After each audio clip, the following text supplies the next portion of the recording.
লামাজাবিদের কবে কোথায় তারা বসবে?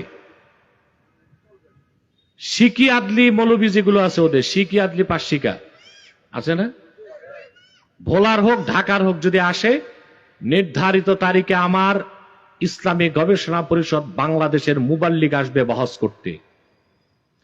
আর যদি তাদের শীর্ষ নেতারা আসে লামাজাবিদের, তাই ইনশাল্লাহ আমি আমার খরচে আসব ভোলাতে। 10 টাকা ভোলার মানুষকে আমার গাড়ির পেট্রোলের টাকাও দিতে হবে না, আমি আসব, শুধু বসান। সাধারণ মানুষ মাসালা মাসাইল কি বুঝবো, ওদের শায়খরা আসুক, আমরা বুঝাই দিই। জানাজা নামাজে সূরা ফাতিহা পড়বো কি পড়বো না আমরা ব্যাখ্যা দিব, রফে দান করবো কি করবো না আমরা ব্যাখ্যা দিব, নাভির নিচে হাত বাঁধবো না বুকের উপর আমরা ব্যাখ্যা দিব, তারাবি 20 পড়বো না 8 পড়বো আমরা ব্যাখ্যা দিব। কিন্তু আগে আমরা ব্যাখ্যা দিব যে লামাজাবিদের আমল পরে আকীদাই তো খারাপ। লামাজাবিদের আকীদায় একটা দুইটা না 15টা শিরকি আকীদা আছে। 16 বছর পড়াশোনা করলে জ্ঞান আসে কোনটা সহিহ হাদিস কোনটা জয়ীফ হাদিস। কিন্তু রিকশাওয়ালা, ভ্যান গাড়িওয়ালা, আন্ডার ব্যাপারী, মরিচ ব্যাপারী এখন আসছে আমাদেরকে মাসালা শিখাইতে। ভোলার মানুষ মজবুত ভাবে দাঁড়ায় যাও। মানিকাও তার আশপাশে বোরহানুদ্দিনে সালাফিদের কোন আস্তানা করতে দেওয়া হবে না, হবে না, হবে না। লামাজাবি যে একটা বাতিল ফেরকা বুঝেন না? আমাদের মসজিদগুলোতে কি ভাগ থাকে? হানাফি মসজিদ, শাফি মসজিদ, মালিকি মসজিদ মসজিদ থাকে। তা লামাজাবিদের মসজিদে কেন লেখা থাকে আহলে হাদিস মসজিদ, সালাফি মসজিদ? তাতে তো বোঝা যায় ওরা যে একটা ফেরকা, এটা নিজেরা ঘোষণা দিছে, ঠিক কিনা? 72 ফেরকার এক ফেরকায় লামাজাবি, তাদের সাথে বিবাহ বন্ধন জায়েজ নাই, সালাম কালাম জায়েজ নাই, উঠা বসা জায়েজ নাই। হয় বাহাসে বসো, নয় পিটায়ে ভোলার মানুষ তক্তা বানায় দিবে। বলছে আব্বাসী, তোমার আব্বাসী মঞ্চলের কোন 10 গ্রামের টিকটিকি মৌলবীর সাথে, কোন বাটখারা মৌলবীর সাথে, কোন চামুন্ডা মৌলবীর সাথে, তাদের সাথে আমরা বাহাস বসবো না। তোমার যদি বুকে হিম্মত থাকে, তুমি নাস্তিকের সাথে যেমন বাহাস করেছো ফেস দা পিপলে, শুধু একটা মাসালা দিয়ে তুমি বাহাস করো, এটা স্পষ্ট বাংলাদেশের সংবিধান লঙ্ঘন হয়েছে এবং এটা অবশ্যই একটা উগ্রবাদী আচরণ, সন্ত্রাসী আচরণ। আমার এরপরে কোনো আহলে হাদিস যদি কোনো জায়গায় মার খায়, তাহলে এর অপরাধে প্রত্যেকটা মামলা আব্বাসীর নামে আগে হবে, কারণ তার হুকুমে মানুষজন এরকম করছে, ঠিক না বেটা? কি বলেন? ডক্টর এনায়েতুল্লাহ আব্বাসী এই কুখ্যাত কুলাঙ্গার বক্তব্য দিয়েছে আহলে হাদিসের তাদের সাথে বিয়ে দেওয়া না জায়েজ, তাদের সাথে নামাজ পড়া হারাম, তাদেরকে মুসলমান বলে ডাকা হারাম, তাদের আকীদায় নাকি 15টা শিরক এবং কুফরি রয়েছে। তিনি এই বক্তব্য দিয়ে নেককারজনক কথা সৃষ্টি করেছেন। তিনি তো এরকম বক্তব্য দিতেই পারেন, আপত্তি নেই, কারণ তার মতো মাজার পূজারি, পীর পূজারি যার চোখে লাগানো আছে ওই যে কোন কোন পুরীর জানি কোন পুরীর চামুন্ডা, তিনি এটা বলতেই পারেন, অস্বাভাবিক কিছু না।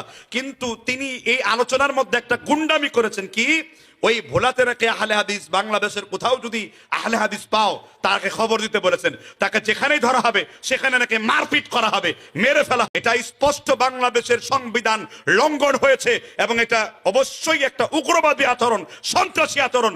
আমার এরপরে কোনো আহলে হাদিস যদি কোনো জায়গায় মার খায়, তাহলে এর অপরাধে প্রত্যেকটা মামলা আব্বাসীর নামে আগে হবে, কারণ তার হুকুমে মানুষজন এরকম করছে, ঠিক না বেটা? কি বলেন? এরপরে তিনি বাহাসের ডাকের জন্য বলেছেন, আহলান ও সাহলান, আহলে হাদিসদের মাযহাব মাসলাক এত দুর্বল হয় নাই। তুমি বলেছো অনেকগুলো বিষয়ে তুমি বাহাস মুবাহাসা করতে রাজি আছো তোমাদের আলেমদের সাথে। আমিও বলছি আব্বাসী, তোমার আব্বাসী মঞ্চলের কোন 10 গ্রামের টিকটিকি মৌলবীর সাথে, কোন বাটখারা মৌলবীর সাথে, কোন চামুন্ডা মৌলবীর সাথে, তাদের সাথে আমরা বাহাস বসবো না। তোমার যদি বুকে হিম্মত থাকে, তুমি নাস্তিকের সাথে যেমন বাহাস করেছো ফেস দা পিপলে, শুধু একটা মাসালা দিয়ে তুমি বাহাস করো, নাভির নিচে হাত বাঁধার কোন সহিহ হাদিস যদি দেখাইতে পারো, যাও তোমাকে 50 লাখ টাকার পুরস্কার। তুমি যদি মায়ের বেটা হয়ে থাকো, তুমি আগে সেই বাহাসে বসবে, এটা আশা রাখি।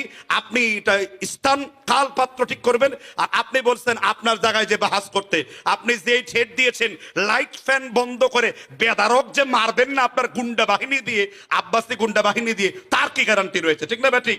আর আমরা আপনাকে মোনাজারা করছি, আমরা কখনো হিংস্র নই।